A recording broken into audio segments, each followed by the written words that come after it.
1695, Port Royal, Jamaica. The richest and most sinful city in the New World. They called it the Sodom of the Caribbean. 10,000 people living on 15 acres of land. Pirates, merchants, slaves, nobles, all crammed together in a city built on blood and gold. Thomas Redwater was a mapmaker, not a pirate, not a sailor. Just a cartographer who drew maps for merchant ships. He lived in a small shop near the docks with his wife Maria and his apprentice, a 12-year-old boy named William. Thomas was good at his job. His maps were accurate. Ships that used his charts rarely got lost. He made decent money. Life was simple, until the day Admiral Henry Blackwood walked into his shop. Admiral Blackwood was the commander of the British Royal Navy's Caribbean fleet, a tall man with cold eyes and a reputation for cruelty. He had hanged more pirates than any other officer in history, 200 men, maybe more. "Thomas Redwater," the Admiral said, closing the shop door behind him, "I need a map." "Of course, Admiral. Which waters do you need charted?" The Admiral smiled, not a friendly smile, a predator's smile. "I need a map to the Island of Bones." Thomas froze. The Island of Bones. Every sailor in the Caribbean knew that name, and every sailor avoided it. The Island of Bones was a cursed place. A small island south of Hispaniola that didn't appear on any official charts. Ships that sailed near it never returned. Compasses went mad. Men heard voices. The few survivors who had escaped told stories of an island covered in human skeletons. Thousands of them. Bones piled 10 feet high. "The Island of Bones doesn't exist," Thomas said carefully. "It's a legend, a story sailors tell to scare each other."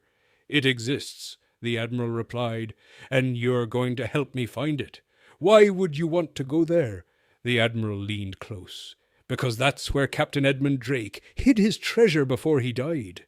20 years ago, Drake was the richest pirate in the Caribbean. He raided 50 Spanish galleons, stole £3 million in gold. Then he vanished. The Navy hunted him for years, never found him, never found his treasure. What does this have to do with the Island of Bones? Before we hanged Drake's first mate, he told us something. He said Drake found the Island of Bones, found something there, something ancient, something powerful. He used it to hide his treasure, made it impossible to find unless you have the right map." Thomas shook his head. "Admiral, I draw maps of real places, not legends." The Admiral's smile disappeared. "You'll do this, Redwater, or your wife will have an unfortunate accident. Fires happen all the time in Port Royal. Such a tragedy when entire buildings burn down with people inside." Thomas felt ice in his stomach. "You're threatening my wife? I'm offering you a job. £10,000 when we return. All you have to do is help me find the island. Help me get the treasure. Simple." It wasn't simple. Thomas knew that. But he also knew the Admiral meant his threat. "I'll need time," Thomas said quietly. "I'll need to research, talk to sailors, gather information." "You have 2 weeks," the Admiral said. "We sail on the 1st of June. Don't disappoint me, Redwater." The Admiral left. Thomas stood in his shop, shaking. That night he told Maria everything. She was terrified. "We should run," she said. "Leave Port Royal. Go to the colonies." "He'll find us," Thomas replied. "Men like Blackwood always find you." So Thomas started his research. He talked to old sailors in taverns. He read ship logs. He studied journals from captains who had sailed the southern Caribbean. And slowly, piece by piece, he found something. The Island of Bones wasn't just a legend. It was real. According to the oldest records, the island was called Huesos by the Spanish. The Taino natives who lived there before the Spanish arrived had abandoned it centuries earlier. They said the island was cursed by their gods, a place where the dead walked. Spanish explorers in the early 1500s had landed there once. Only 2 men returned. They were insane, babbling about voices and shadows, and an altar made of human skulls. The Spanish marked the island on their maps with a warning. Aquí habitan los muertos, here dwell the dead. But here was the interesting part. Every sailor who had seen the island of bones described the same thing. A massive stone formation on the beach, a natural arch that looked like a doorway. And carved into that arch were symbols, ancient symbols, Taino symbols. Thomas found a scholar in Port Royal who could read Taino script. The scholar studied Thomas's drawings of the symbols and went pale. "Where did you see these?" the scholar asked. "It doesn't matter. What do they say?" "They're a warning. Blood shows the way. Death guards the path. Only the worthy may pass." Thomas felt cold. "What does that mean?" "I don't know. But whoever carved these symbols, they were trying to keep people away from something." 2 weeks later, Thomas stood on the deck of HMS Vengeance, Admiral Blackwood's flagship, as it sailed south from Port Royal. The crew was 50 men, all experienced sailors, all armed. The Admiral wasn't taking chances. William, Thomas's apprentice, had begged to come. "I can help," the boy said. "I'm good at navigation, please." Thomas had refused. "Stay with Maria. Keep her safe. If I don't come back—" He didn't finish the sentence. The voyage took 8 days. 8 days sailing into waters that didn't appear on any maps. Thomas used old Spanish charts and sailor testimonies to guide them. The crew was nervous. They knew the stories. On the 8th day, at dawn, they saw it. The island of bones. It rose out of the morning mist like a grave emerging from the earth.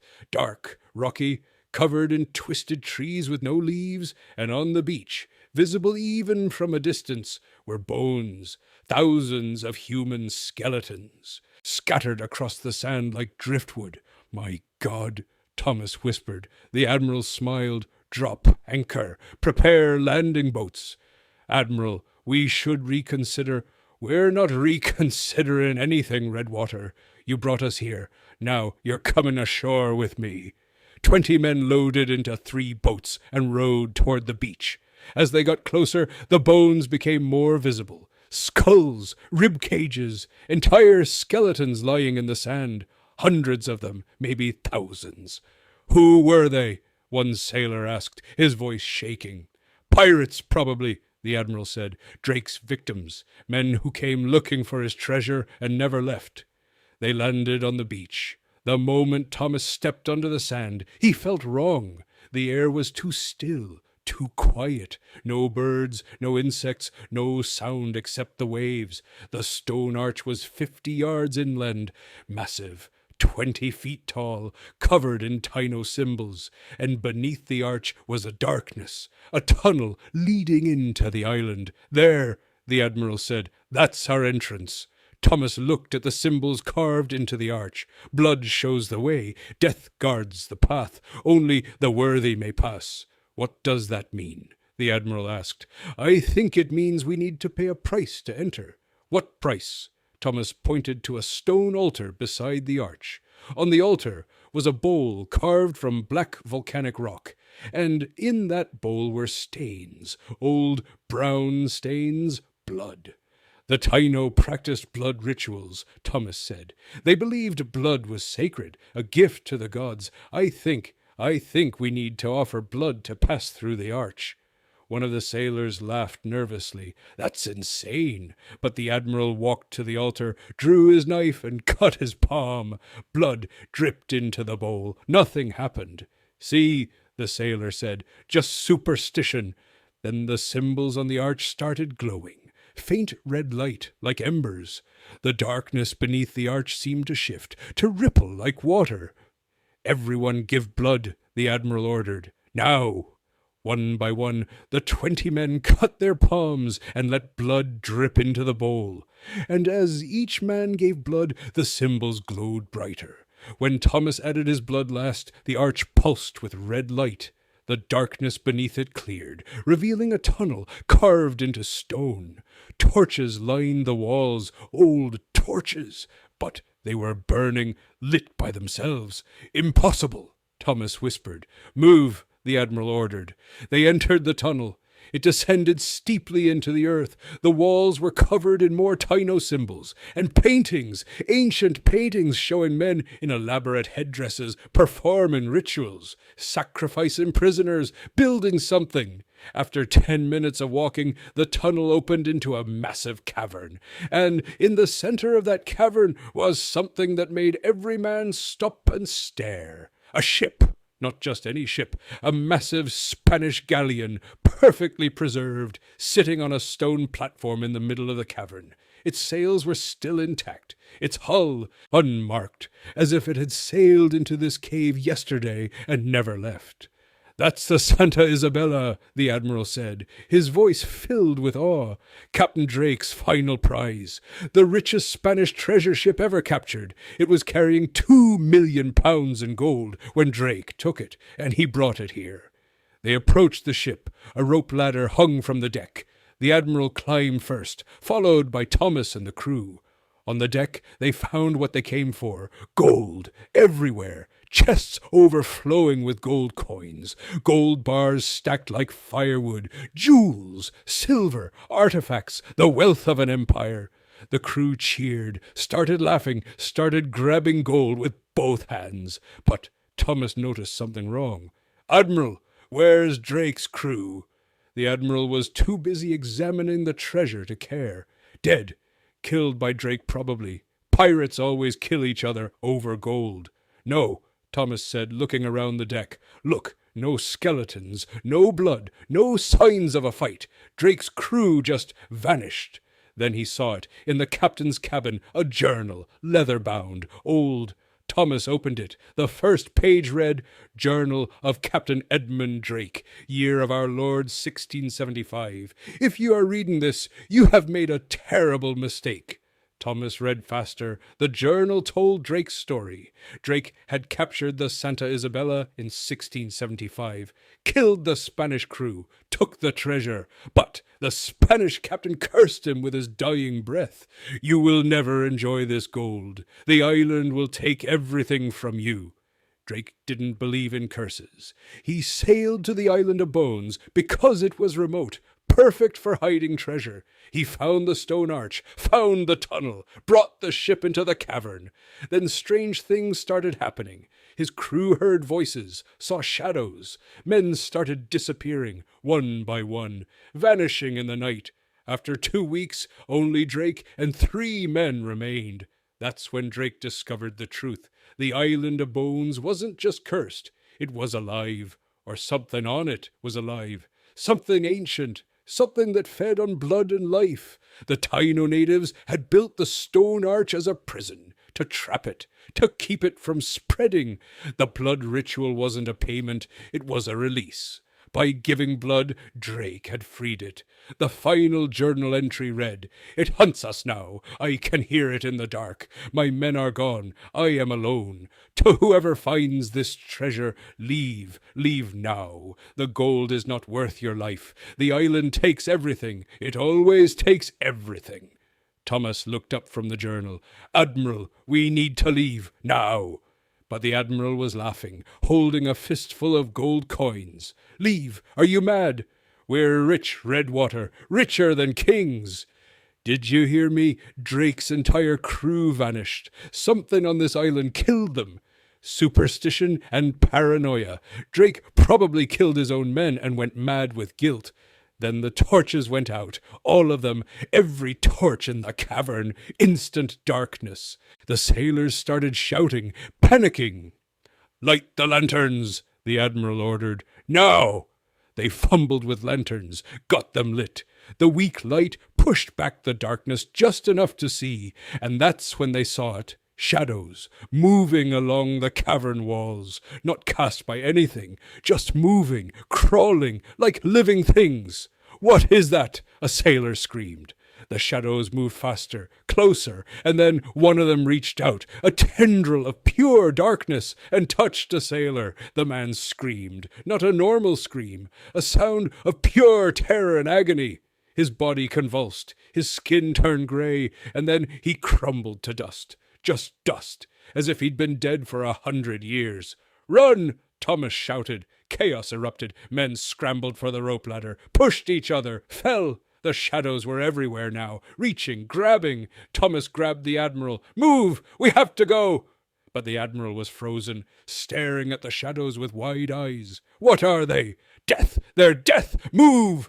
Thomas dragged him to the ladder. Men were climbing frantically, screaming. One man fell, landed hard, and immediately a shadow enveloped him. More dust. Thomas climbed. His hands slipped on the rope. Below him, the admiral was climbing. Behind the admiral, shadows were racing across the ship's deck.